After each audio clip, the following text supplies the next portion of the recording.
నేను ఒకటే చెప్పా, ప్రజలు కోరుకునే వరకు మీరు ముందుకు తీసుకెళ్ళండి అని చెప్పి నేను జర్నలిస్ట్ కాలనీలో ఉన్న తెలంగాణ జనసేన పార్టీని కూడా నేను తీసేశాను. మొత్తం హెడ్ క్వార్టర్స్ అంతా మంగళగిరిలో పెట్టిన. నాకు అంత కమిట్మెంట్ తెలంగాణ మీద. ఎందుకంటే నాకు రెచ్చగొట్టడం ఇష్టం లేదు. తగ్గి మాట్లాడా. మీరు ఎన్ని హింసించినా, మీరు ఎన్ని మాటలు మాట్లాడినా, ఆంధ్ర కొడకని తిట్టినా, అరే నా గుండెల్లో తెలంగాణ ఉంది, మీరు ఎన్ని తిట్టినా నేనేం పట్టించుకో.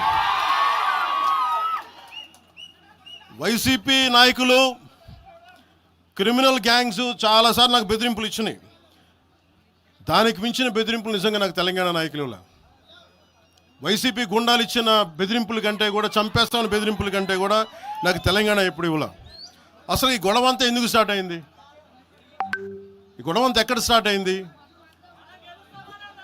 ఒక ఎనలిస్ట్, ఒక విశ్లేషించే వ్యక్తి, ఆయనంటే నాకు గౌరవం, ఆయన మీద నాకు గౌరవం ఉంది. ఆయన తీసుకుపోయి ఓ మీడియాలో మాట్లాడతా అమిత్ షా గారి గురించి మాట్లాడారు. అమిత్ షా గారు నేను మాట్లాడుకున్నామంటే ఆయన విన్నారంటే, ఆయన కూర్చొని తప్పుడు మాటలు మాట్లాడుతూ దాన్ని ఖండించే. నా మీద మనకు మాట అంటే మన జన సైనికులు ప్రతి చోట ఏదో కూర్చొని ఒక కేసులు పెట్టారు కూడా నాకు తెలియదు. తెలిసిన వెంటనే చెప్పాను, అవన్నీ వదిలేనని చెప్పాను నేను. అవన్నీ మళ్ళీ ప్రెస్ క్లబ్లో పోయి మీరు తిడుతూ ఉంటే, ప్రాంతీయ విద్వేషాలు రెచ్చగొడితే దాంట్లో కూర్చోబెట్టి ఎంతకాలం చేస్తారు? 12 సంవత్సరాలు తెలంగాణ వచ్చిన తర్వాత ఇంకా తెలంగాణలో ఉపాధి లేకపోయినా, ఏమి లేకపోయినా దానికి ఆంధ్రుడే కారణం, దానికి పవన్ కళ్యాణే కారణం. పరిశ్రమల్లో ఈ లెక్కల్లో ఇంక మీరు ఎప్పుడు మీరు ఎన్ని చేసినా ప్రతిదానికి ఎక్కడో చోట తెలంగాణ ప్రజలు ఇది గ్రహించాలి. ఉద్యోగాలు రాకపోయినా, ఉపాధాలు రాకపోయినా ప్రతిదానికి ఆంధ్రోడు కారణం అంటే, ఆంధ్ర ప్రజలు నిజంగా ఎందుకు వస్తారు ఇక్కడికి? తెలుగు చిత్ర పరిశ్రమ ఎందుకు వచ్చింది?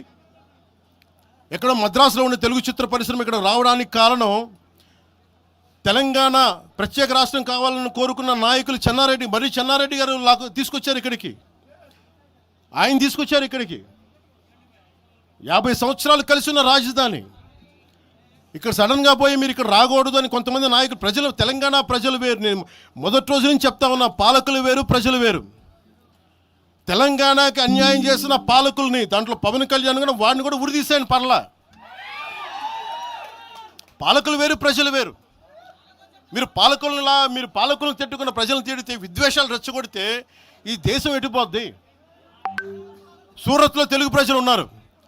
రేపు వచ్చిన గుజరాతీ మనుషులందరూ గుజరాతీస్ అందరూ కూర్చొని తెలుగు వాళ్ళు ఇక్కడ ఉండకూడదంటే కుదురుద్ది అక్కడ? నాందేడ్లో ఉన్న తెలుగు వాళ్ళు, షోలాపూర్లో ఉన్న మన తెలంగాణ తెలుగు వాళ్ళు అందరూ కూర్చోబెట్టి మా మహారాష్ట్రీయులు తిరగబెడితే ఏమవుద్ది? దేశం నిలబడద్దా? దేశం ఒకటిగా ఉంటుందా? ఎంతకాలం తిడతారు? ఎంతకాలం? నేను అమిత్ షా గారిని అన్నారని చెప్పి నేను మాట్లాడగానే కూర్చోబెట్టి ఒకళ్ళు దానికి చిలవలు పలవలు చేసి, నాకు తెలంగాణ అంటే పడదు, నాకు వీళ్ళంటే పడదు, వాళ్ళంటే పడదు, ఇన్ని సంవత్సరాలు 12 years కూర్చోబెట్టడం, మేము ఒక చెరువుని కబ్జా చేసామంట. నాకేం పనిలేదు.